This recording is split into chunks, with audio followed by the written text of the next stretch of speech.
తెలంగాణలో జనసేన పార్టీ విస్తరణ మీద పవన్ కళ్యాణ్ చాలా ఫోకస్ పెట్టినట్టుగా కనపడుతుంది. ఈరోజు మణికొండలో జనసేన పార్టీ రాష్ట్ర కార్యాలయాన్ని ఆయన ఓపెన్ చేశారు. 2014లో తెలంగాణ వచ్చింది. ఈ 12 సంవత్సరాల పాటు లేనిది ఇప్పుడు కొత్తగా స్టేట్ ఆఫీస్ పెట్టడం, ఇప్పుడు కొద్దిగా ఫోకస్ చేయటం వెనకాల ఉన్న ఉద్దేశాన్ని ఇక్కడ మనం గమనించాలి. జనసేన పార్టీకి తెలంగాణలో కమిటీ ఉంది, ఎన్నికల్లో వాళ్ళు పోటీ చేస్తూనే ఉన్నారు. కానీ తెలంగాణలో జనసేన పార్టీ మీద ఫోకస్డ్గా పనిచేసి పార్టీని ముందుకు తీసుకెళ్ళి పార్టీని విస్తరించాలని గతంలో పవన్ కళ్యాణ్ ఎప్పుడు అనుకోలే, కానీ ఇప్పుడు అనుకుంటున్నారు. గతంలో లేనిది ఇప్పుడున్నది ఏంటంటే ఈ మధ్యకాలంలో కొంతమంది పవన్ కళ్యాణ్ని గట్టిగా రెచ్చగొట్టారు.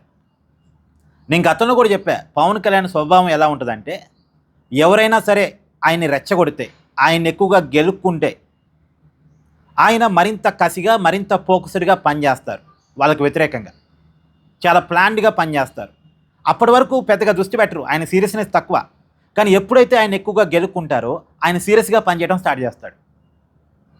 మీకు గతంలో కూడా ఒక చిన్న ఎగ్జాంపుల్ చెప్పా. ఇప్పుడు వైసీపీ అధినేత జగన్మోహన్ రెడ్డి పవన్ కళ్యాణ్ ఎక్కువగా గెలుక్కున్నాడు.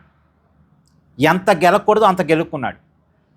గెలుక్కున్న తర్వాత జగన్ మీద కోపంతో జగన్ని ఓడించాలనే లక్ష్యంతో జనసేన పార్టీ విడిపోయిన టీడీపీతో కలిసింది. పైగా పవన్ కళ్యాణ్ విడిపోయిన టీడీపీని బీజేపీని కలిపాడు. విడిపోయిన టీడీపీతో కలిశాడు, విడిపోయిన టీడీపీని బీజేపీని కలిపాడు. ఎందుకు? జగన్ని ఓడించాలనే ఒకే ఒక లక్ష్యం. మరి జగన్ని ఓడించాలనే లక్ష్యం పవన్ కళ్యాణ్ అంత కసిగా ఎందుకు తీసుకున్నాడు అంటే జగన్ పవన్ కళ్యాణ్ అంతగా గెలికాడు కాబట్టి.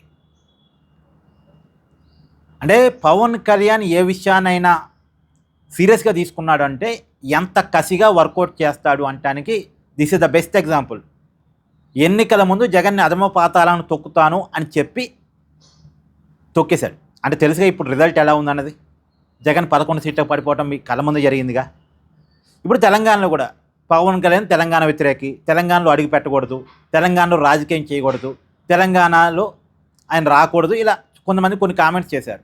వీళ్ళెవరు నన్ను అడ్డుకోవడానికి, వీళ్ళెవరు నన్ను రాజకీయం చేయొద్దంటానికి, వీళ్ళెవరు జనసేన పార్టీని తెలంగాణలో ఉండొద్దు అని చెప్పడానికి అనేది పవన్ కళ్యాణ్ చాలా సీరియస్గా తీసుకున్నాడు.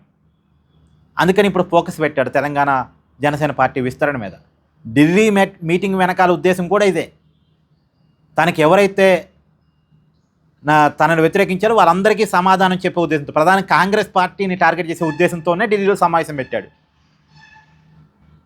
అంటే పవన్ కళ్యాణ్ని గెలుక్కుంటే ఎలా ఉంటుంది అంటానికి ఇప్పుడు ఒక రెండో ఉదాహరణ. మొదటి ఉదాహరణ జగన్ అయితే ఇప్పుడు రెండో ఉదాహరణ తెలంగాణ రాష్ట్రంలో జనసేన పార్టీ విస్తరణ. సో పవన్ కళ్యాణ్ తెలంగాణలో జనసేన పార్టీని నిజంగా విస్తరించగలడా? తెలంగాణలో పవన్ కళ్యాణ్ అనుకున్నట్టు పార్టీ వర్కౌట్ అవుద్దా? ఇక్కడ మీ అభిప్రాయాన్ని కూడా కామెంట్ చేయండి.